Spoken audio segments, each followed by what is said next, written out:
Go ahead, Alan.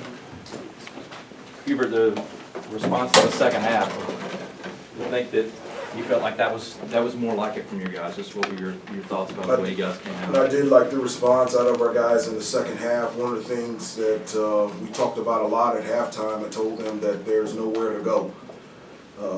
There's no exit route, there's no stairs, there's no door. You're going to have to stand there, you're going to have to compete. And you're going to have to compete on both ends of the floor. That their physicality in terms of attacking offensive glass, their physicality offensively, taking the ball to the basket, the pace in which they were running offensively, the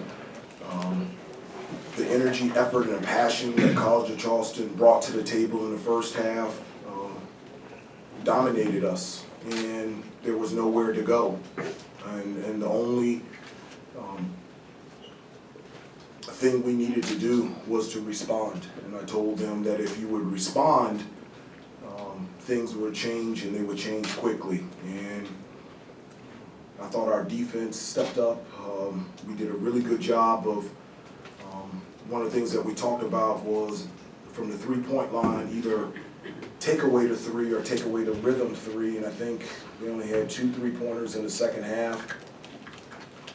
Still felt like they got second chance opportunities, especially when Armando went for the block and our help side defenders needed to come in to take their 5-man away from getting an offensive rebound. But I thought defensively, we got 11 steals in the second half, so I felt like we were more active, and then that led into the offensive end, just attacking the basket, whether it's through penetration, and Armando was fantastic getting the position that he wanted in the post and being able to finish, and he either scored or got fouled, and then we got into the penalty early, and I like that because we're a good free throw shooting team. Caleb said that you challenged him at halftime, said that he was playing soft. They all were. They all were. So he said specifically you challenged him. They all were. Okay. I challenged all of them. They all were. Are you pleased with the way Caleb specifically responded by defensively shutting his man down a little bit more, and also being aggressive, attacking a lot more on offense? I do. I thought, when you look at Caleb's stat line, it was, he got to the free throw line, and he led the team in assists. And so that's the Caleb love that can do that every night. And I felt like in the second half we responded defensively as well. His man didn't score easily. There was resistance. He competed, and so I was very proud of Caleb in the second half. He responds on both ends of the floor. How impressed were you with Caleb's ability to turn, those steals he had or the block into a quick transition bucket on the other end? Well, I think anytime that we get steals and that, we're really good in transition.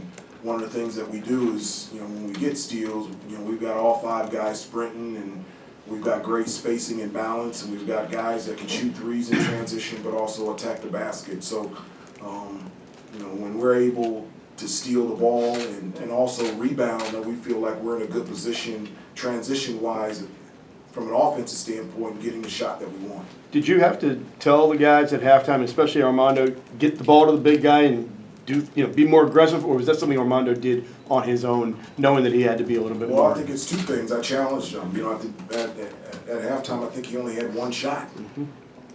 And so, there's 2 parts to it. One, you can call a play for a player, and then number 2, they actually have to catch the ball in the play to be able to do something with it. And so we called just as many plays in the first half as for Armando that we did in the second half, but Armando was fantastic. He did his work early. He caught the ball where he wanted to. He outworked whoever defended him to catch the ball as close as he could to the basket. His moves were definitive and strong, and he either scored or got fouled, and I was very proud of him. Hubert, calling them soft at halftime, that's not a word that you throw out there lightly, is it? No, one of the things I told them, this is a different generation. My generation, if somebody calls you soft, then it's real. And it's real. And so, but they were. We were soft in the first half. We were soft at parts against UNC Wilmington. And on both ends of the floor. And there's a physicality that has to be brought.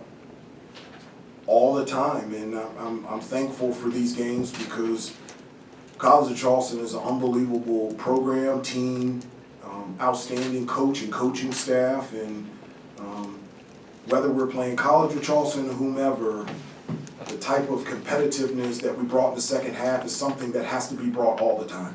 How impressed were you with Trimble's spark he gave you off the bench, drawing that offensive foul and defending 30, 40 feet from you on the out? That doesn't surprise me at all. That's something that he can do. He has tremendous athleticism and quickness. I think he can be one of the best on-ball defenders full court in the country. He's gifted. It's one of his gifts and talents to be able to guard multiple guys, especially on the dribble. And I thought he disrupted the guy bringing up the ball because of his ability to make them run their offense out further, and that allowed us to get steals and deflections and miss shots. And so, very proud of Seth. I thought he played unbelievable when he was in the game, and I'm so glad that he's here. Any concern over, Hubert, why would you say the rebounding hadn't been at the clip that you guys are used to? Yeah, that's a great question. That's 2 straight games that we've been out rebounded.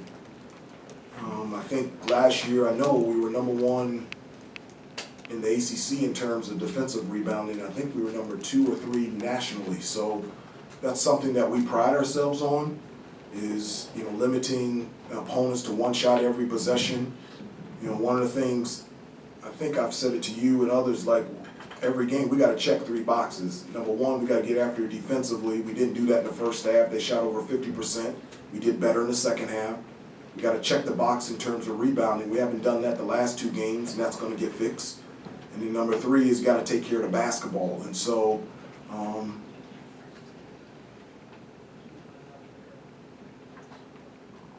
that's something that needs to change and will change.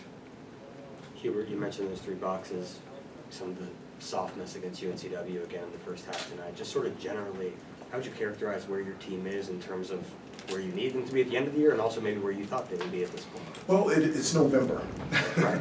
It's November, and one of the things that I have learned in my second year is that every team is different. Doesn't matter if you have 14 of the 17 guys returning. It's not. This is this year's team, and so there's growth and maturity for our team that just has to happen. And I spoke with the team yesterday, and one of the things that I have sensed in them, and I just felt not a nervousness, but maybe a little bit of a burden of the expectations. And I try to get them to understand that those expectations are noise that means nothing. And I felt like on every play, they were trying to make it look like the way we looked in April. And that's just not possible. That just can't happen. This is this year's team. So let's just be committed to showing up every day at practice. Let's prepare. Let's see how good we can become. And at the end of the day, let's live with the results. Thanks, Coach.